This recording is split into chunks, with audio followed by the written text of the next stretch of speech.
The Chicago Blackhawks wrap up their 3-game homestand with a meeting against the Seattle Kraken this evening. I'll go over the Blackhawks' projected lineup as well as my preview of the contest, and I'll also discuss Patrick Kane deciding to sign with the Detroit Red Wings. All that and plenty more right here on Locked On Blackhawks.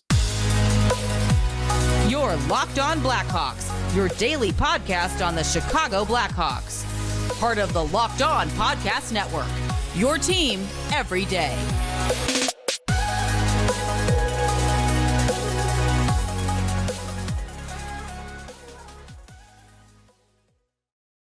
What's up, everyone? Welcome on into another episode of Locked On Blackhawks, part of the Locked On Podcast Network, your team every day. As always, I'm your host, Jack Bushman. You can go and give me a follow on X at JackBushman2, or you can check out my Strictly Blackhawks account at Talkin' Hockey for all the latest Blackhawks news and updates. And also, per usual, a quick reminder here to make sure to go and show some support if you haven't done so already by smashing that like button, commenting down below as well, and of course, subscribing to the Locked On Blackhawks YouTube channel. All that stuff really does help drive the algorithm in my direction, which certainly helps me out. So please make sure to take care of that real quick. It does go a long way. And you can also go and turn on those push notifications if you're wanting to get notified when the episode's uploaded each and every day. And today's episode of Locked On Blackhawks is brought to you by the Sleeper app, the go-to platform for daily fantasy sports. And right now,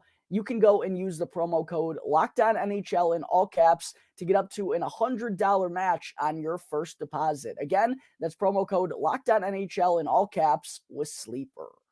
All right, good morning, everyone. As always, thank you all for joining me on another episode of Locked On Blackhawks, your one-stop shop for all things Chicago Blackhawks. Thank you all for making the show your very first listen here to start off your day. And I hope all you Hawks fans are ready to button down the hatches here over the next couple of weeks, as starting tonight, the Chicago Blackhawks are going to be playing every other day for the next 17 days. And it's going to be a very hectic and busy month of December and a month of January as well. Pretty much aside from the Christmas break, it's full steam ahead for the Blackhawks over the next 2 months. I mean, December and January are going to be very busy, but it's kind of music to my ears, honestly, considering just how wonky and how brutal the schedule has been for them here in the early going. I mean, not only did they go through the ringer on the road to begin Connor Bedard's career, but there were a couple weeks there where they were playing only one game during the week and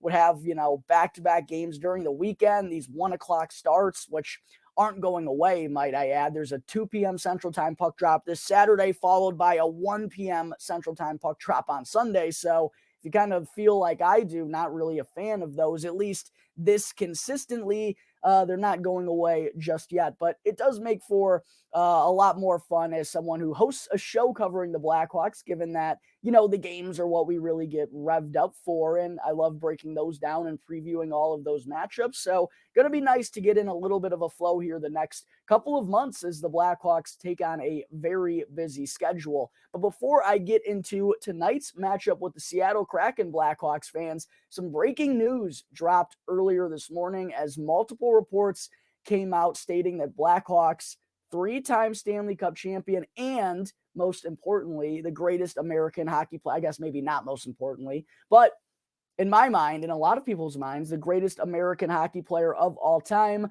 Patrick Kane, has finally reached his decision. And after months of rehabbing, we saw tons of videos of him getting healthier and looking really good, skating out there and just ramping things back up to, gear up for the start of his season, which everyone expected to be sometime here in November or maybe early December. It seems like that's the timeline that Patrick Kane is going to be on. But after weeks of talking with multiple teams, a lot of interest from a ton of NHL clubs, understandably so, Patrick Kane has decided to join the Detroit Red Wings. He's going to be teaming back up with former teammate and former line mate Alex DeBrincat in Detroit. He's pulling a Chelios on us Blackhawks fans.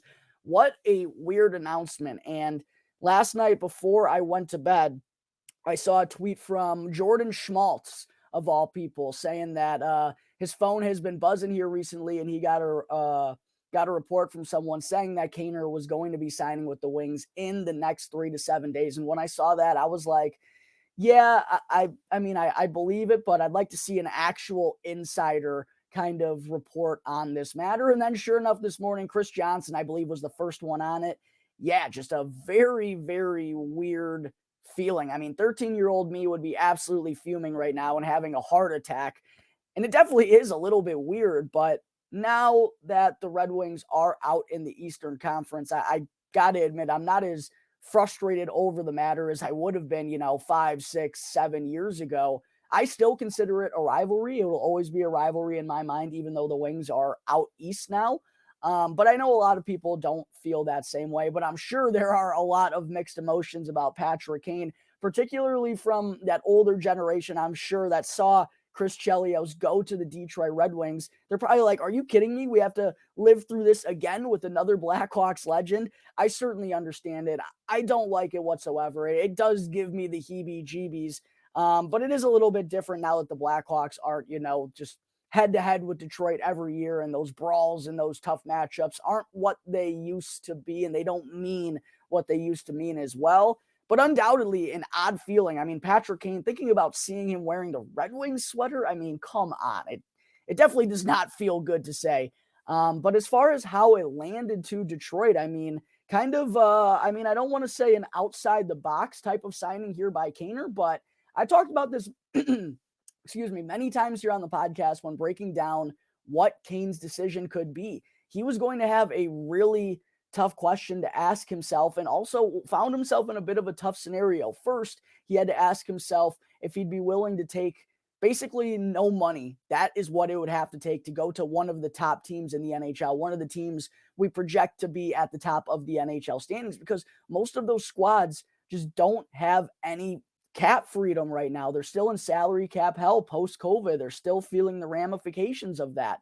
And because of that matter, even if Patrick Kane were to take a league minimum, it was going to be very hard to fit him into teams like the Toronto Maple Leafs or the Dallas Stars, the Tampa Bay Lightning, for example, the New York Rangers. That was the reason why he didn't end up going back there. I always felt like that was the most likely destination for him, but for salary cap reasons, it wasn't going to happen. Chris Drury pulled the Rangers out of the race. So with that kind of being the case, Kaner had to find himself a little bit of a middle of the pack type of team that would give him a little bit more stability. And in the last couple of episodes, in my most recent episode talking about Kane, I said I personally thought it was going to come down to the Detroit Red Wings or the Carolina Hurricanes, because they're two teams, Carolina probably more so than Detroit, as they've been in the playoffs these last couple of years, but felt like those two teams were the ones that had the most financial availability for Patrick Kane, and their teams that are still going to be playing meaningful hockey. Now, for Detroit, my biggest issue that I always had wasn't that,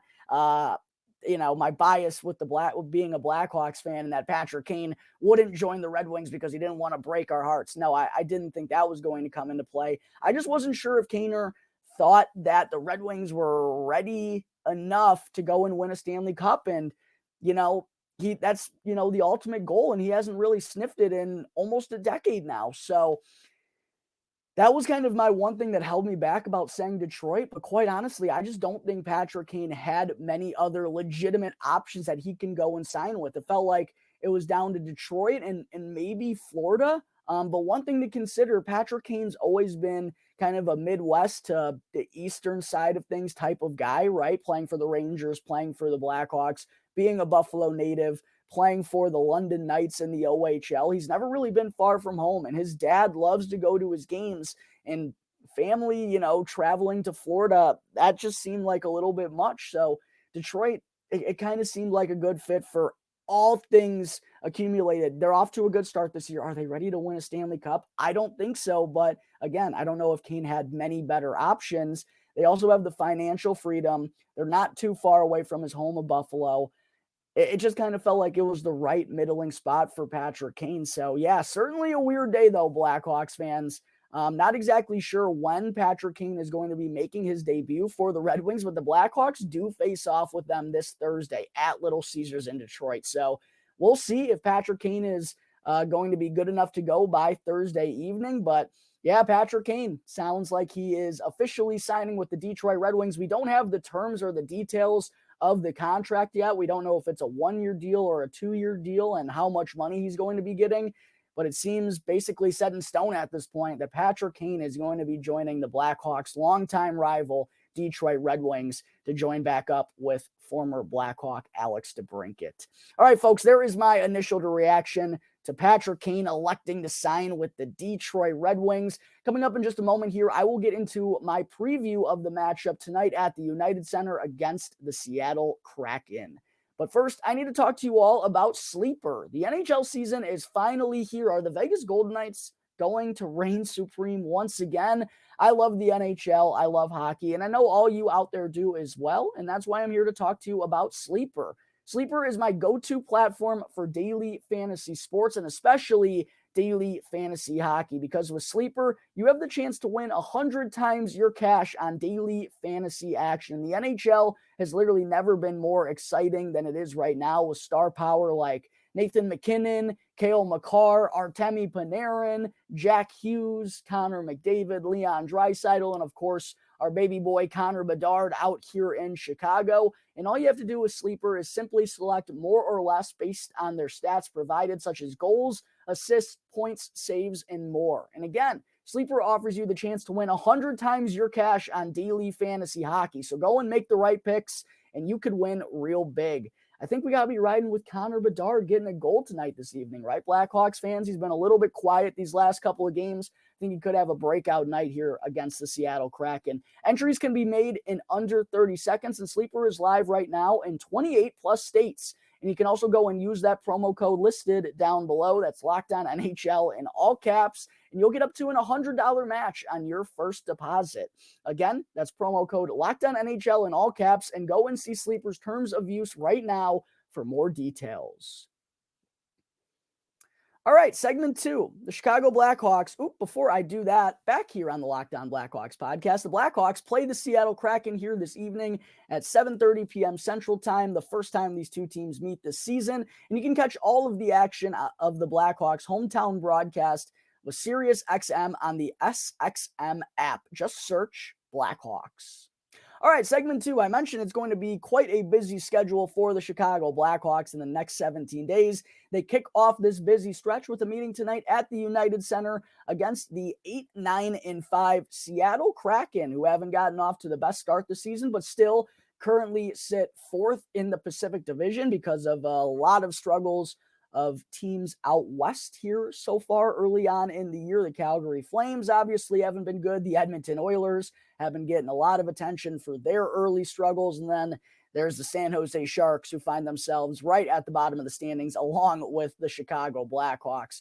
But yeah, it's been tough sledding for the Kraken so far this year as well. It's been an up and down month of November for them. They have a 5-4-3 record in 12 games this month, and coming off a 5-1 loss to the Vancouver Canucks in their last outing, but that was on Friday night. So they're going to be pretty well rested for this matchup, and the Blackhawks got to be ready for it because some slow starts have really nearly cost them against the Toronto Maple Leafs, forced them to have to come all the way back to win that game into overtime. But going into some of the numbers of this matchup and looking at the Seattle Kraken, getting into a breakdown of them, kind of been a struggle for them on both ends of the puck so far this year, as they rank 26th in goals per game and 23rd in goals against, to go along with a 26th ranked penalty kill. But where they do well, though, is on the power play. They currently sit 8th in the NHL at 24%, and we all know how much the penalty kill has been a struggle for the Blackhawks here as of late.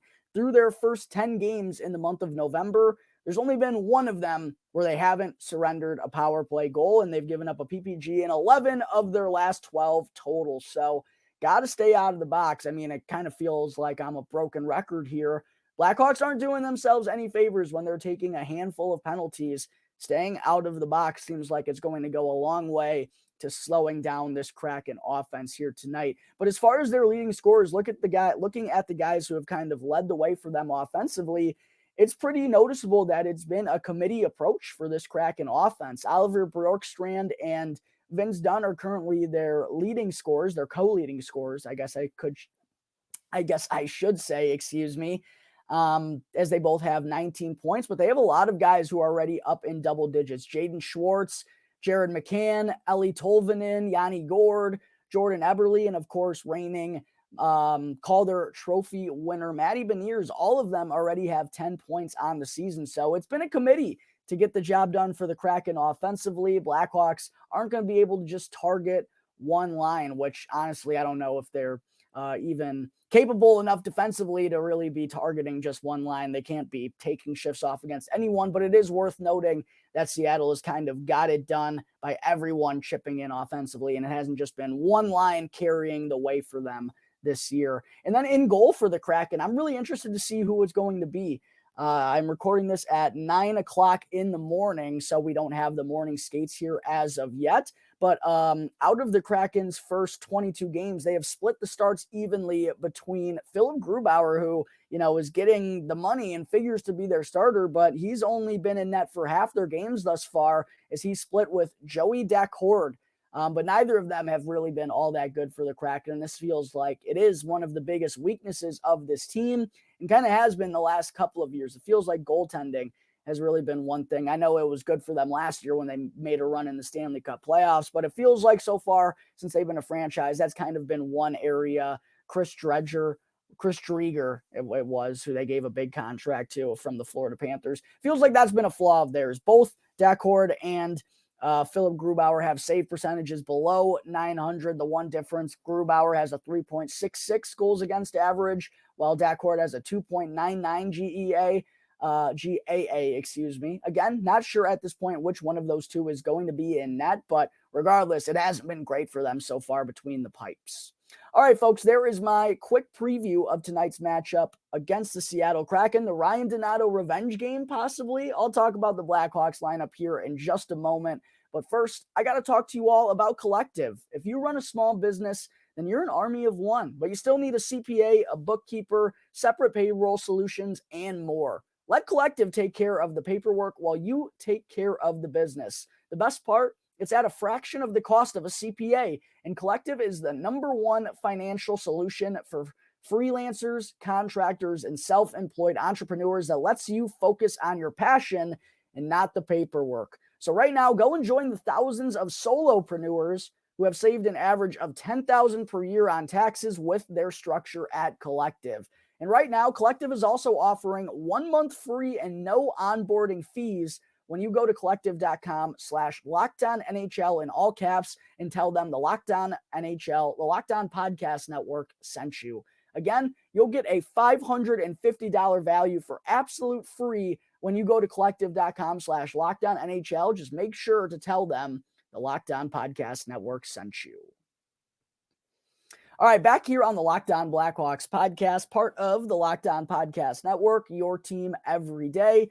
Again, if you're still tuned into this point of today's episode, first, let me say thank you very much. I hope you're all enjoying the show. And if you are, please make sure to go and help me out by hitting that like button, commenting down below as well your prediction to the final score of tonight's matchup. And of course, go and hit that subscribe button. Please make sure you're subscribed to the channel. You can also go and turn on those push notifications by ringing that bell to get notified when episodes get uploaded each and every day. And also make sure to go and follow Locked On Blackhawks on Instagram as well. The channel has really been popping here as of late, as I've been sharing some cool Blackhawks related clips and prospects and such. And there's also something really important going down on the Locked On Blackhawks Instagram account tomorrow. You're going to want to make sure to follow Locked On Blackhawks on Instagram to see what that is. All right, segment 3. Before I let you all go and enjoy the rest of your days, I do want to get into what the Blackhawks lineup is expected to look like when they take on the Seattle Kraken here this evening, as well as my 3 keys to victory. Quite honestly, I don't see the Blackhawks having any changes to their forward group here or their defensive pairings, even though they are coming off a loss to the St. Louis Blues on Sunday. They ran it back with the same lineup they used on Friday against the Maple Leafs, and even though the final result wasn't what they wanted, I still thought the Blackhawks put together a pretty solid effort, aside from a shaky opening 5.5 minutes where they surrendered a couple of quick goals. They still did a lot of good things in that game. They had a lot of sustained possession. They were the ones controlling the puck and winning the battles. They just weren't able to generate a lot of high danger chances, which honestly, when we're talking about a lineup that doesn't have Taylor Hall, Andreas Athanasiou, or Corey Perry right now, that's not all that surprising that that's going to be an issue. This team is just going to struggle to generate a high amount of dangerous scoring opportunities. That's just going to be the fact of the matter. But taking a look at the lineup, like I said, don't see any changes, meaning we'll see Lucas Reichel, Connor Bedard, and Philip Kurashev as the top line. Would be nice to see them kind of take a step here after being a little quiet these past couple of nights. And they're going to have to carry the mail for the Blackhawks here moving forward with those three guys that I just mentioned out. So hopefully they can do something big. Would be nice to see Bedard get back on the board in the goal column. The second line, I think, will be Tyler Johnson, Cole Gutman, and Taylor Radish. Once again, I've liked Cole Gutman's determination to shoot the puck when he has it in the offensive zone in his first two games since being recalled. And honestly, that was something that was prevalent about him in the first couple of games of the year and during the preseason. It seems like he really wants to shoot the puck, and it seems like he's going to be more of a goal scorer at the NHL level than a playmaker. So I've liked that from Gutman. Hopefully that line can kind of get going here this evening as well, because the bottom six have been the ones who have been generating a lot of the looks for the Blackhawks in their past two games of action. And a lot of good stuff has been coming from the Nick Foligno, Jason Dickinson, and Joey Anderson trio. Obviously, Dickinson's the one who's been getting all the attention and all the buzz, as he has 9 points in his last 10 games after a hat trick on Friday to will the Blackhawks back against the Maple Leafs. Joey Anderson, though, has quietly been really solid in his first two games. Nick Foligno's just been good all year long. Hopefully the Blackhawks can kind of mix and match. It feels like that really hasn't happened much this season, where they get a good outing from both their top six and their bottom six, and they both kind of chip in on the same night. Feels like those have been few and far between. And then to round things out, I expect Boris Kachuk, Ryan Donato, and Reese Johnson will remain as the fourth line, because they were just really good. And they've been good for the past handful of games. I mean, Boris Kachuk has been a man on a mission since last Wednesday. Ryan Donato had a 2-point game as well on Sunday, and Reese Johnson's been chipping in, doing his thing physically as well. So I feel like Mackenzie Entwistle is deserving of getting back in the lineup. I just don't see how they take any one of these guys out right now at this point in time. So I expect Macker's going to be the extra forward here, watching from the press box once again this evening. And then on the defensive side of things, not much of a surprise. Alex Vlasic, Seth Jones, top D pairing. They've been the Blackhawks' best two defensemen so far this year. Kevin Korchinski will remain with Connor Murphy. By the way, Blackhawks fans, kind of lost in all the news coming out about Corey Perry and what's been going on with Peter Mrazek and Thanksgiving and just all the stuff that was going on last week. The Blackhawks announced that Kevin Korchinski will likely not be going to play for Team Canada at the World Juniors, which is a little bit disappointing because he figured to be a huge piece of their blue line after being one of the youngest members on the team last year. He would be eligible to return, and yeah, I really think he'd be doing a lot of good things, and it would be fun to watch him go and, suit up and dominate for Team Canada. And it kind of sucks that the Blackhawks are stripping him of that opportunity, but it is for good reason. It's because he's already there with their NHL squad. They're worried about what he's doing in his professional career, not his junior career any longer, which is their right to do. And given, what happened to Kirby Dach there a couple of years ago, I don't think this is the most surprising news that they're electing to hold Korchinski back. But that did come out a couple of days ago. Korchinski likely won't be playing for Team Canada. But tonight he will be playing with Connor Murphy on the Blackhawks' second defensive pairing. And then to round things out, Wyatt Kaiser and Isaac Phillips, who Luke Richardson mentioned, they need to tighten up their gaps a little bit. I do think they've given up some soft goals, but being, two NHL rookies playing together, those are kind of some tough circumstances. But look for that. That is an adjustment that Luke Richardson has told them to make, to tighten up their gaps and to not allow so many easy tap-ins.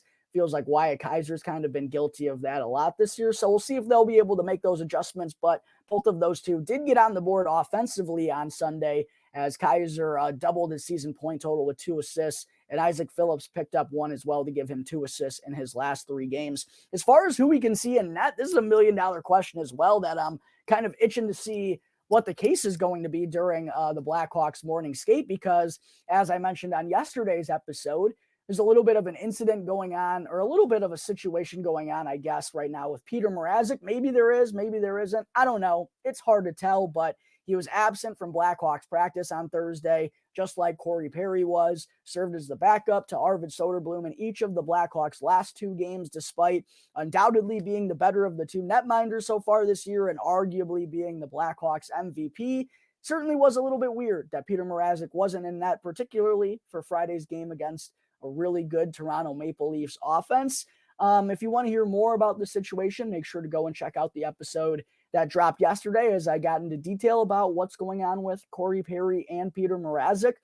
But I think it's just safe to assume Arvid Soderblom is going to make his 3rd consecutive start in a row here. We're still not really sure what's up with Peter Mrazek.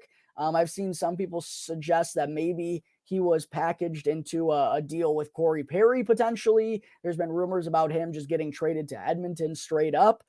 No word from the Blackhawks as of right now, but just based on what happened over the weekend, I would assume that continues and the Blackhawks go with Arvid Soderblom here tonight, but we will find out in a couple of hours when the Hawks hit the ice for morning skate if Soderblom will be in there for a 3rd consecutive game. Last but certainly not least, my 3 keys to victory for the Chicago Blackhawks this evening. Number 1 is nothing easy early for Seattle. That's been a pain in the side for the Blackhawks each of their last 3 games. Against Columbus, it was an ugly start. Against Toronto, it was an ugly start. Against St. Louis, it was an ugly start. Make them earn their goals. This is a Blackhawks team that is offensively challenged without 3 of their better offensive weapons. They can't afford to get off to a slow start because if they give up 2 goals in the early going like they did on Sunday, it's going to be, tough for them to go and get 3 or 4 to go and win the game. So they basically have to play perfect defensively the rest of the way. Just get off to a better start and make the Kraken earn all of their goals. Don't give them anything easy early.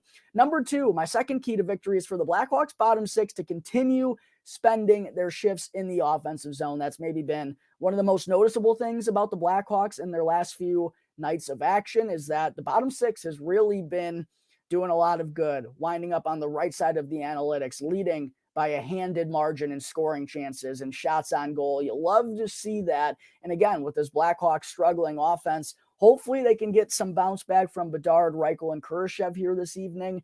And then they can also kind of time that perfectly with the bottom 6 to give the Blackhawks what they need offensively. And it also helps slow down Seattle. As I mentioned earlier on in the show, they have a pretty an offense that's kind of by a committee approach. So if the Blackhawks bottom 6 are getting the better looks and getting the better of the Seattle Kraken bottom 6, that's certainly going to mean good things for the Blackhawks as well. And then my 3rd key to victory, I think it's something that I really haven't talked about enough this season, but I think it's been a huge issue for the Blackhawks in terms of they haven't done it consistently enough, but when they do it well, it kind of often winds up leading to their goals.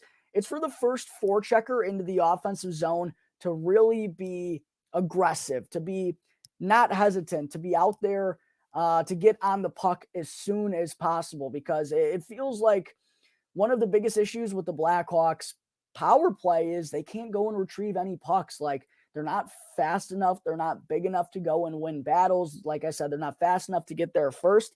Feels like that's been a real big issue. But in their last couple of games where they have found success is by forcing turnovers in the offensive zone with some really good forechecks. Joey Anderson had a pair of these in the comeback win against the Leafs.